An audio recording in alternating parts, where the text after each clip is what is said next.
News 24. Think first. नमस्कार, जय माता दी के साथ इस कार्यक्रम की हम शुरुआत कर रहे हैं। आप सभी को शारदीय नवरात्र की ढेरों शुभकामनाएं।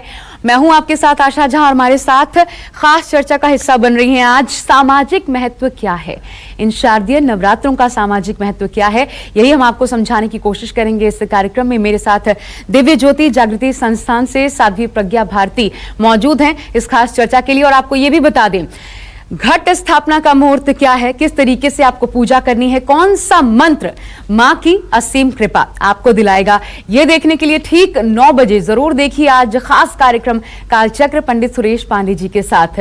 लेकिन सामाजिक महत्व इसका क्या है, आज हम शारदीय नवरात्र से जुड़ी यही खास बातें आपके सामने रखने वाले हैं। तो नवरात्र की शुरुआत हो चुकी है और आज से अलग अलग 9 दिनों तक माता के 9 रूपों की पूजा अर्चना की जाएगी। लेकिन सबसे पहले आपके लिए यह जानना जरूरी है कि कैसे करें आज आप कलश स्थापना, क्या सही मुहूर्त है कलश स्थापना का। साथ ही आपको हम ये भी बताएंगे कि किन विधि विधानों के साथ 9 दिनों तक माता का पूजन अर्चन किया जाए और क्या करने से मां का आशीर्वाद आप पर बना रहेगा। वहीं कुछ ऐसी चीजें भी है जो इन 9 दिनों में आपको बिल्कुल नहीं करनी चाहिए। ये सब बताने के लिए हमारे साथ साध्वी प्रज्ञा भारती हैं, उनसे खास बातचीत करेंगे। लेकिन सबसे पहले एक रिपोर्ट हम आपको दिखाते हैं।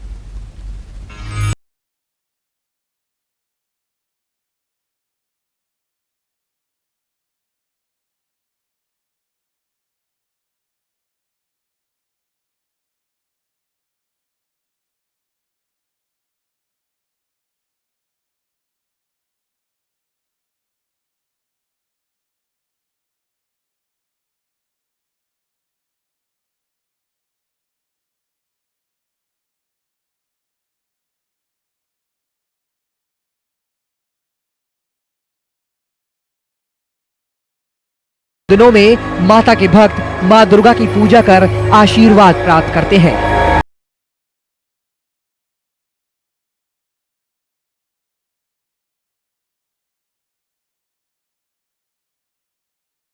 इस दौरान 10 अक्टूबर से 18 अक्टूबर तक मां दुर्गा के 9 रूपों की पूजा की जाएगी।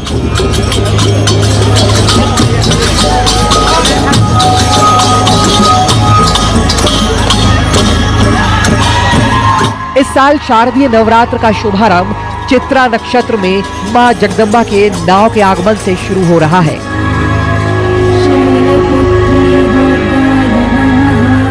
इस बार प्रतिपदा और द्वितीय तिथि के एक साथ होने में मां शैलपुत्री और मां ब्रह्मचरणी की पूजा एक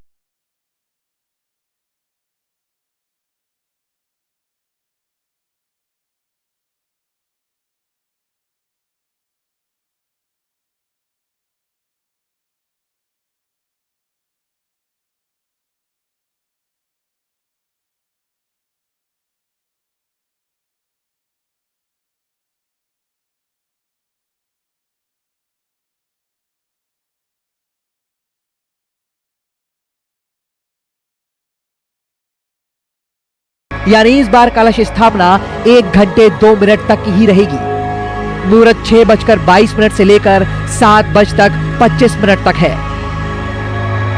यह समय कन्या और तुला का संधिकाल होगा, जो देवी पूजन की कलश स्थापना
तो 9 बेहद खास, बेहद पावन दिन, और इन 9 दिनों में माँ की असीम कृपा आप पर बरसे अलग अलग तरीकों से। हम आपके लिए यही कामना करते हैं और इसी कामना के साथ सुबह सुबह माहौल क्या है, मंदिरों में क्या देखने को मिल रहा है, किस प्रकार की हलचल है और भक्तों में कितना उत्साह है, ये जानने के लिए सीधा दिव्या अग्रवाल हमारे साथ जुड़ रही हैं, उनका रुख करेंगे। और साथ ही हमारे साथ पंकज भी जुड़ेंगे, हमारे सहयोगी, और वो जुड़ेंगे वैष्णो माता के दरबार से, झंडे बालान से। दिव्या है हमारे साथ, तो पहले उन्हीं का रुख करते हैं। और दिव्या, जरा बताइए सुबह सुबह, और सबसे पहले तो हम चाहेंगे कि हमारे दर्शक जो इस वक्त हमें देख रहे हैं वो पहली झलक देख पाएं मंदिरों की, कि वहां पर भक्तों में कितना उत्साह है, किस तरीके से तैयारी हो रही है और कितना खास है अपने आप में ये दिन। बिल्कुल, यही खूबसूरती है इन 9 दिनों तक चलने वाले नवरात्रे की। और पहली झलक दिखाते हैं हम किस तरह से जो मंदिरों में भीड़ है वो देखने को मिल रही है। चूंकि पहला दिन है, इसलिए कोई भी भक्त ये मौका छोड़ना नहीं चाहता है। और आज हिमालय की पुत्री शैलपुत्री का दिन है, और शैलपुत्री जो है वो शैल पत्थर को कहा जाता है, और पत्थर की दृढ़ता जो है वो काफ़ी महत्व माना जाता है, इसलिए महिलाओं के लिए बेहद खास है। लेकिन तमाम जो लोग हैं वो पहुंच रहे हैं मंदिरों में। सुबह 5 बजे से ही भजन कीर्तन जो है वो होने शुरू हो गए। बहुत ही सुंदर तरीके से मंदिरों को सजाया गया है। आप देखिए, कमल के फूलों से जो है वो मंदिरों को सजाया गया है, हरी पत्तियों से सजाया गया है। और अब यूं ही 9 दिनों तक सुबह से लेकर शाम तक जो है ये भजन कीर्तन पाठ चलता रहेगा। माता की एक झलक देखिए, जो दुर्गा माँ की तस्वीर है वो अपने आप में ही मन मोहने वाली है। जो भी भक्त आ रहा है वो दुर्गा माँ की एक झलक पाने के लिए बेताब हुआ जा रहा है। और इस बार जो खास लगा हमें कि जो सजाया गया है वो जो चूड़ा होता है, जो कि नई नवेली दुल्हन पहनती है, उससे सजाया गया है। माता को जो है वो पूरे 16 श्रृंगार किए जाते हैं, और उसके बाद जो है वो माता को जो तैयार किया जाता है वो पूरी तरीके से झलक दिख रही है। और दिव्या, अद्भुत भव्य स्वरूप आपके माध्यम से हम देख ही पा रहे हैं माँ का, और इसके लिए तो बहुत शुक्रिया सबसे पहले मैं आपको कह देती हूँ। लेकिन बने रहिए आप हमारे साथ, क्योंकि एक बार पंकज का रुख कर लेते हैं। पंकज जम्मू से हैं, और पंकज, जम्मू में तो यूं भी साल भर वैष्णो माता के दरबार में भक्तों का तांता लगा रहता है, लेकिन चलो बुलावा आया है, माता ने बुलाया है। तो कितने भक्त इस बार पहुंचे हैं, क्या तादाद है और कितना उत्साह इन भक्तों में? देखिए, वैष्णो देवी की अगर बात करें तो रोजाना हजारों की संख्या में श्रद्धालु आते हैं, लेकिन नवरात्रों की अगर बात करें तो लाखों की संख्या में श्रद्धालु जो है वो पहुंचना शुरू हो चुके हैं। क्योंकि आस्था जो है भक्तों की रहती है कि नवरात्रों में अगर वो माता वैष्णो देवी के दर्शन करेंगे जो है उनकी मुरादें जल्दी पूरी होंगी। भवन को दुल्हन की तरह सजाया गया है। मैं आपको दिखाना चाहूंगा, मैं इस समय बानजा में हूँ, यहाँ पर आप देखिए सामने आपको द्वार दिख रहा होगा, पूरी तरह से जो सजावट की गई है। और अगर कटरा से लेकर भवन तक की बात करें तो जो फूल है वो देश विदेश से जो फूल मंगाए गए उससे सजावट की गई है। श्रद्धालुओं में काफी ज्यादा उत्साह देखने को मिल रहा है।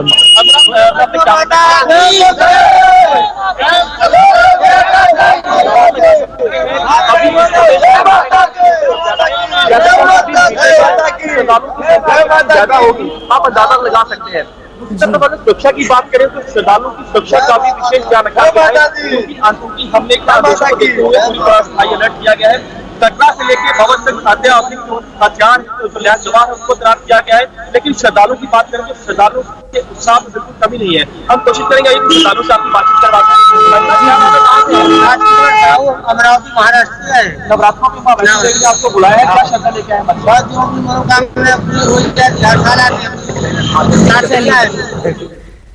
जी पंकज, हम वाकई में भक्तों का उत्साह समझ सकते हैं, और आप जब वहां मौजूद हैं तो कितनी खास तैयारियां हैं, भक्तों में कितना उत्साह है, हम वो भी देख पा रहे हैं। और क्योंकि आपकी आवाज में भी थोड़ी दिक्कत आ रही है, हम दोबारा आपके साथ जोड़ने की कोशिश करते हैं, लेकिन आपकी बातें जरूर हम तक पहुंची हैं। और मेरे साथ साध्वी प्रज्ञा भारती भी हैं। और जब नवरात्र की बात हो रही है तो जैसा हमने आपको बताया, सामाजिक और इसके आध्यात्मिक पहलू की भी हम चर्चा करने वाले हैं। क्योंकि सबसे पहले तो आपको ये समझना जरूरी है कि आखिर नवरात्र हम मनाते क्यों हैं, क्यों बेहद खास हो जाते हैं ये 9 पावन दिन।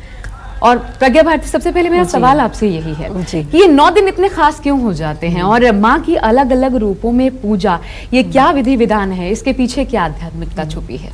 आशा जी, सबसे पहले तो आप सभी को नवरात्रों की हार्दिक शुभकामनाएं। और आप देखो, आपने बिल्कुल ही राइट क्वेश्चन पूछा है, क्योंकि नवरात्र मनाते क्यों हैं? पूरे भारत में नवरात्र, बल्कि भारत में ही नहीं, अब तो देश विदेशों में भी नवरात्र बहुत ही उत्साह के साथ मनाया जाता है, बहुत अच्छे से लोग मनाते हैं। नवरात्र के पीछे एक बहुत ही स्पेशल रीजन है। हम देवी की पूजा करते हैं, इसके अंदर 9 दिन तक अलग अलग देवियों की पूजा करते हैं। उसका रीजन क्या है? सबसे पहले तो आप देखो, देवी शब्द जो है वो दिव्य धातु से निकला है, संस्कृत के दिव्य धातु, जिसका मतलब होता है दिव्यता।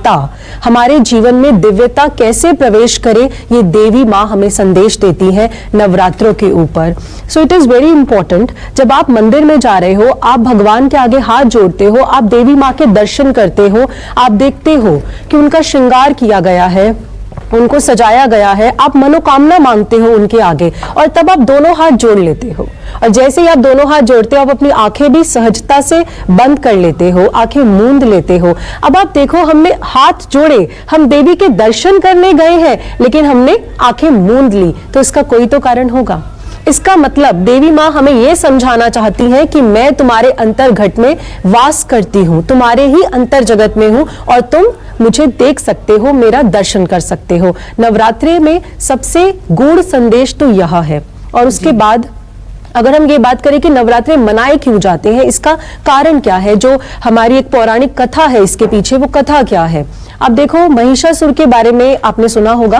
महिषासुर मर्दिनी कहते हैं। हाँ, राइट, महिषासुर मर्दिनी कहते हैं माँ को। और महिषासुर एक राक्षस हुआ है, जिसने बहुत ज्यादा आतताई मचाई हुई थी, और उसको ब्रह्मा जी से वरदान प्राप्त था कि मैं स्त्री के माध्यम से ही मरूं, क्योंकि उसको ये लगता था कि स्त्री अबला है, स्त्री मेरा वध नहीं कर पाएगी। तो ऐसे में उसने ब्रह्मा जी से वरदान मांगा कि अगर मेरी मृत्यु हो तो फिर एक स्त्री के हाथों मेरी मृत्यु हो, क्योंकि उसे लगता था कि स्त्री में क्षमता नहीं है, स्त्री को तो बहुत आसानी से मतलब पीछे ये किया जा सकता है। तो ऐसे में जब उसने ये वरदान मांगा तो उसे ये वरदान मिल गया। लेकिन उसके बाद क्या हुआ? उसके बाद जब उसका अत्याचार बहुत ज्यादा बढ़ गया, तो सारे के सारे जो देवी देवता थे वो इकट्ठे होकर विष्णु जी के पास गए, तो उसमें से प्रकाश पुंज निकला।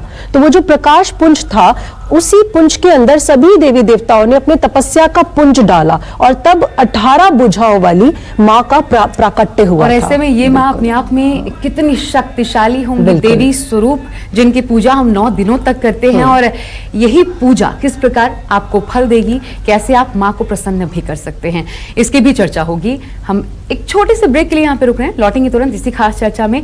बने रहिए हमारे साथ, देखते रहिए जय माता दी। आप देख रहे हैं हमारी खास पेशकश जय माता दी। हमारे साथ प्रज्ञा भारती हैं, दिव्य ज्योति जागृति संस्थान से, जो आध्यात्मिक और सामाजिक पहलुओं पर चर्चा कर रही है नवरात्र से जुड़ी। साथ ही पंकज हमारे साथ वैष्णो माता के दरबार से जुड़े हुए हैं। इसके अलावा हमारे साथ दिव्या भी जुड़ रही हैं, हमारी सहयोगी, और झंडे वालान की तस्वीरें हमने आपको दिखाई। वहां पे और क्या हो रहा है उसके लिए भी आपको लेकर चलेंगे, लेकिन क्योंकि आज पहला दिन है, माँ शैलपुत्री का दिन है, तो सबसे पहले तो आपको ये समझने की जरूरत है कि आखिर किस रूप में माँ शैलपुत्री हम पर अपना आशीर्वाद बरसाती हैं। प्रज्ञा भारती, शैलपुत्री ये रूप क्या है, किस तरीके से माँ की पूजा करें, कैसे माँ की कृपा प्राप्त हो, ये भी बताइए। देखिए, आपने बोला शैलपुत्री के बारे में। प्रथम शैलपुत्री है, जो हम देवी सप्तशती का पाठ करते हैं, उसके अंदर इसका वर्णन आता है। तो जो शैलपुत्री है, ये पर्वत की पुत्री है, इसीलिए उन्हें शैलपुत्री कहा जाता है। पर्वत की पुत्री हमें ये समझाना चाहती हैं कि दृढ़ संकल्प जीवन में धारण करें। किसी भी परिस्थिति में इंसान अपना मनोबल खो देता है, डील नहीं कर पाता सिचुएशंस के साथ, कैसे एक इमर्ज करे एक विनर की तरह, वो नहीं कर पाता है। तो बेसिकली शैलपुत्री माँ हमें समझा रही है कि जीवन में आपको दृढ़ संकल्प धारण करना है, ताकि आपके जीवन के अंदर पॉजिटिविटी आए, राइट डायरेक्शन आए। और जो भी आपने बोला कि कैसे करें, इनकी पूजा अर्चना कैसे करें, तो होता क्या है, आप अगर देखेंगे नवरात्रों में अखंड ज्योत जलाई जाती है। 9 दिन के लिए, पूरे 9 दिन के लिए घी या तेल की अखंड ज्योत जलाई जाती है। हम उस ज्योत को बुझने नहीं देते हैं, हमें लगता है ये ज्योत जलती रहे। साथ में व्रत उपवास रखे जाते हैं, 9 दिन तक आप नॉनवेज नहीं लेते हैं। आप देखेंगे ये एक प्रचलित है ये तरीका, जिस तरीके से रखा जाता है। और साथ ही साथ खेतरी के बीज भी बोए जाते हैं, और 9 दिन के बाद हम उसे विसर्जित कर देते हैं। और तिलक लगाया जाता है, माँ का श्रृंगार किया जाता है पूरे तरीके से। तो अगर हम इसका जो स्पिरिचुअल सिग्निफिकेंस है, आध्यात्मिक जो सिग्निफिकेंस है, अगर हम वो समझे, तो आप देखिए ज्योत क्यों जलाई जाती है। भगवान श्री कृष्ण गीता में कहते हैं ज्योतिषम अपि तज्ज्योति तमसः परमुच्यते ज्ञानम ज्ञम ज्ञानगम्यम हृदय सर्वस्य विष्टितम। वो बोलते हैं कि मैं ज्योतियों की भी ज्योति हूं और सबके हृदय में वास करता हूं। देवी सप्तशती के अंदर एक श्लोक आता है, या देवी सर्वभूतेषु ज्योति रूपेण संस्थितः नमस्तस्यै नमस्तस्यै नमस्तस्यै नमो नमः।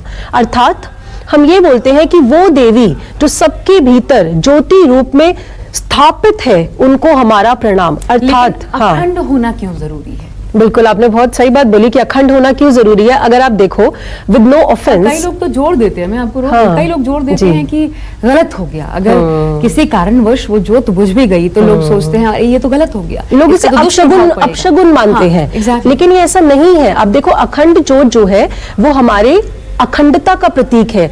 ऐसी ही ज्योत हमारे अंदर जल रही है, हमारे घट के भीतर जल रही है, वो अखंड है। बाहर वाली अखंड तो हो ही नहीं सकती। आप 9 दिन के बाद तो उसे खुद ही खंडित कर देते हैं, तो वो अखंड कैसे रही? अखंड माने जो कभी भी खंडित ना हो। तो इसका मतलब जो अंदर ज्योत परमात्मा की जल रही है, जो देवी माँ भगवती माँ अंदर ज्योत रूप में स्थापित है, उनका दर्शन किया जाए। माँ तो यही समझा रही है। अब देखो, वैष्णो देवी आप जाते हो, वैष्णो देवी में 3 पिंडियां होती हैं जिनके आप दर्शन करते हो। वो 3 पिंडियां किसकी हैं? लक्ष्मी माँ, सरस्वती माँ और दुर्गा माँ की 3 पिंडियां हैं। अब ये तीनों देवियां हमें क्या समझा रही हैं? अगर हम इसके सामाजिक पक्ष को भी देखें, आप ये देखिए कि ये जो तीनों माँ है, अगर हम यूनिवर्सल लेवल की बात करते हैं तो जो लक्ष्मी माँ है वो फिनेंस मिनिस्ट्री को रिप्रेजेंट करती हैं, ठीक है। और जो दुर्गा माँ है, शी रिप्रेजेंट्स डिफेंस मिनिस्ट्री। और जो सरस्वती माँ है वो एजुकेशन मिनिस्ट्री को रिप्रेजेंट करती हैं। इसका मतलब विमेन कितनी एम्पावर्ड है, नारी कितनी सशक्त है अपने आप में। माँ रिप्रेजेंट कर रही है 18 भुजाओं वाली माँ है, महिषासुर मर्दिनी, जिनके उपलक्ष्य में हम ये मनाते हैं सारे नवरात्रे। उनकी विजयदशमी जब हम मनाते हैं, है ना, रावण का वध हुआ था उस दिन।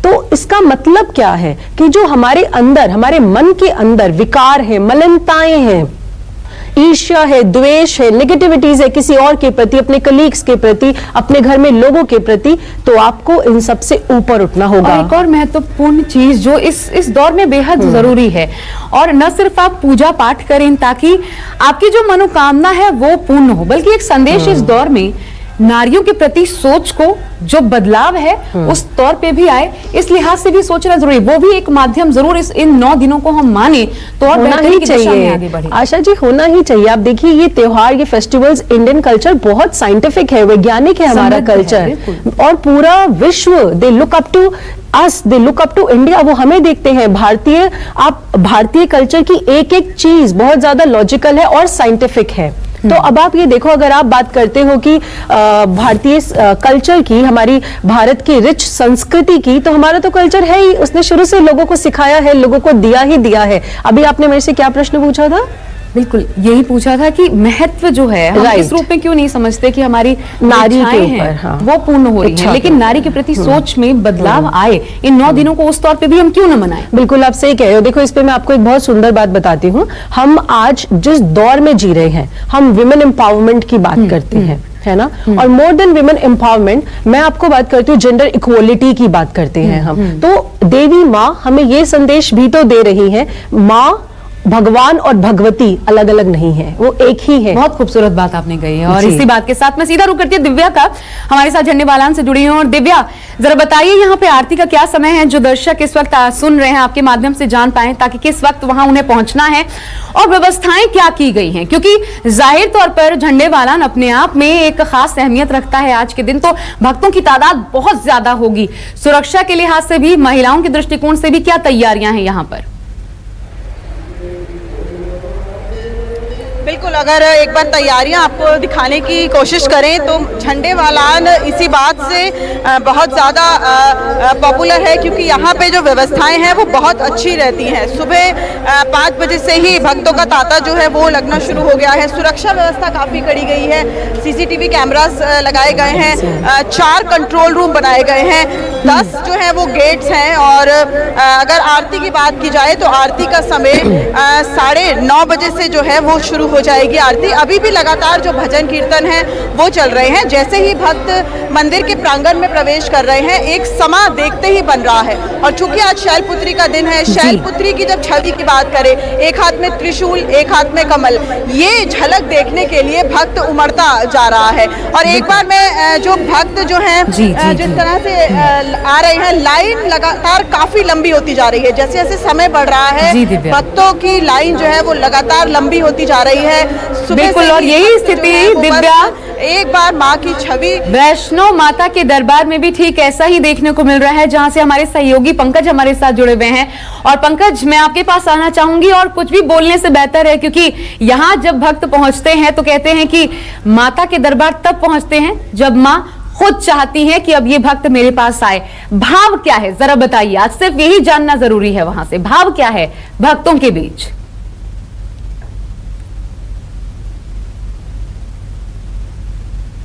पंकज, आवाज मिल रही है आपको?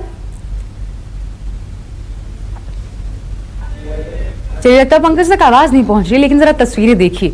और अभी सुबह सुबह हम देख पा रहे हैं प्रज्ञा जी कि सुबह कितनी भारी तादाद है। ये बताता है कि आस्था का सैलाब कितना ज्यादा हावी रहता है आज के दिन। शुरुआत मां शैलपुत्री की पूजा आराधना से, लेकिन ये आस्था, क्योंकि आस्था तो हमारी एज इट इज हमेशा रहती है, सालों भर रहती है, लेकिन ये 9 दिनों में ऐसा क्या है खास कि आस्था चरम पर पहुंच जाती है? देखिए, ये आपने बहुत अच्छी बात बोली है कि अगर आप देखें तो हर जगह एक सैलाब सा उमड़ा हुआ है और बहुत सारे लोग हमें दिख रहे हैं भारी तादाद में माँ के दर्शनों के लिए। तो ये 9 दिन जो है ये खास क्यों है?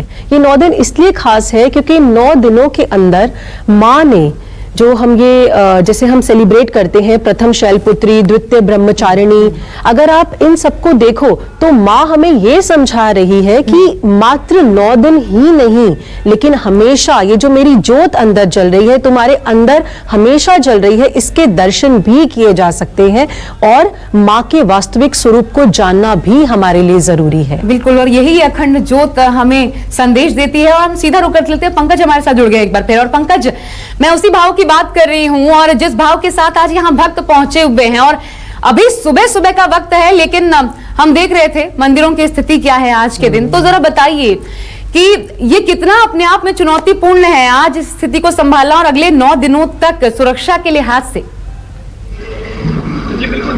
या माता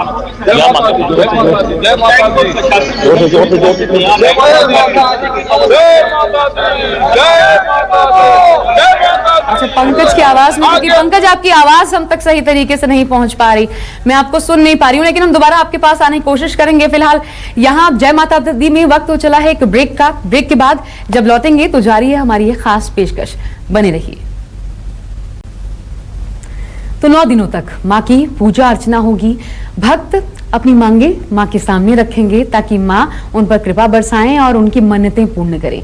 लेकिन सामाजिक आध्यात्मिक महत्व क्या है, क्या संदेश हम इन 9 दिनों से प्राप्त कर सकते हैं, हर एक दिन का क्या महत्व है, ये जानने की कोशिश करते हैं अब बस साध्वी प्रज्ञा भारती से। और प्रज्ञा जी, 9 दिन 9 रूप माँ के, क्या संदेश हम लें इन 9 दिनों से? आशा जी, 9 दिनों में माँ हमें बहुत कुछ सिखाना चाहती हैं। देखिए, अगर हम बात करें उनके पहले दिन की, जैसे हमने चर्चा की है शैलपुत्री, शैलपुत्री माने पर्वत की पुत्री। तो पर्वत तो दृढ़ता का प्रतीक है, संकल्प का प्रतीक है जीवन में। इसका मतलब हमें जीवन में दृढ़ संकल्प लेना है, सिचुएशंस के आगे झुकना नहीं है, बल्कि सिचुएशंस को ओवरकम करना है लाइफ में। और अगर हम दूसरी की बात करें, दूसरी देवी है ब्रह्मचारिणी। ब्रह्मचारिणी मतलब जो ब्रह्म से निकली है, ब्रह्म माने व्यापक, जो सर्वव्यापक है। अगर हमारी दृष्टि भी ऐसे ही हो जाए, व्यापक हो जाए, तो हम दूसरों की गलतियों को जीवन में बहुत सहजता से भुला सकते हैं और उसे माफ कर सकते हैं। तो इसीलिए हमें ब्रह्मचारिणी मां संदेश दे रही है व्यापकता का। हमारे जीवन में हमें व्यापक होना पड़ेगा। और अगर हम तीसरी देवी की बात करें, तृतीय चंद्र घंटा। चंद्र घंटा माने नाद का संदेश है। घंटा माने जब आप मंदिर में जाते हो, आप माँ के दरबार में जाते हो, आप घंटा बजाते हो, वहां पे शंख बजते हैं। तो घंटा, शंख, नगाड़ी किस चीज का प्रतीक है? गुरुदेव श्री आशुतोष महाराज जी बहुत ही सुंदर बोलते हैं। वो बोलते हैं ये जो चंद्र घंटा है ये अनहद नाद का प्रतीक है। आपके अंदर अनहद नाद चल रहा है 24 घंटे और आप उसको सुन सकते हो। अब अगर हम बात करें चौथी देवी की, तो जो चौथी देवी है वो है कुष्मांडा। कुष्मांडा देवी अर्थात गर्भ में जिनके सृष्टि पनपती है, यानी एक माँ के गर्भ में संपूर्ण सृष्टि वास करती है, माँ तो प्रेम का प्रतीक है। अगर हम बात करें पांचवी देवी की, स्कंद माता, स्कंद माता मां स्कंदा प्रतीक है वात्सल्य का, कंपैशन का, दया का, और वो हमें संदेश दे रही है कि हमें अपने जीवन में ये जो वाइसेस है इनको नेगेट करना है और वर्च्यूज को अपने जीवन में लाना है। अब हम बात करते हैं छठे दिन की, यानी देवी कात्यायनी। देवी कात्यायनी जो है वो महिषासुर मर्दिनी भी कहा जाता है उन्हें, और वो हमें संदेश दे रही है कि एक तरफ तो वो श्रेष्ठ पुत्री भी है और एक तरफ वीरांगना भी है। इतना बोल्ड है, तो इसमें हमें नारी के दिव्य रूपों का संदेश मिलता है। एक तरफ नारी जटिल है तो एक तरफ नारी चंचल भी है। अगर हम बात करें जी, अगर हम बात करें सातवें की, सातवां है काल रात्रि। काल रात्रि जो है वो रक्त बीज का उन्होंने वध किया था, तो ये हमें संदेश दे रही हैं। आप देखो जैसे जहां जहां रक्त बीज का सर गिर रहे थे वहां बहुत सारे रक्त बीज पैदा हो रहे थे। तो बेसिकली वो हमें संदेश दे रही हैं ब्रेव रहने का, हर सिचुएशन में बोल्ड रहने का। माँ गौरी हमें संदेश दे रही हैं पवित्रता का, शुद्धता का।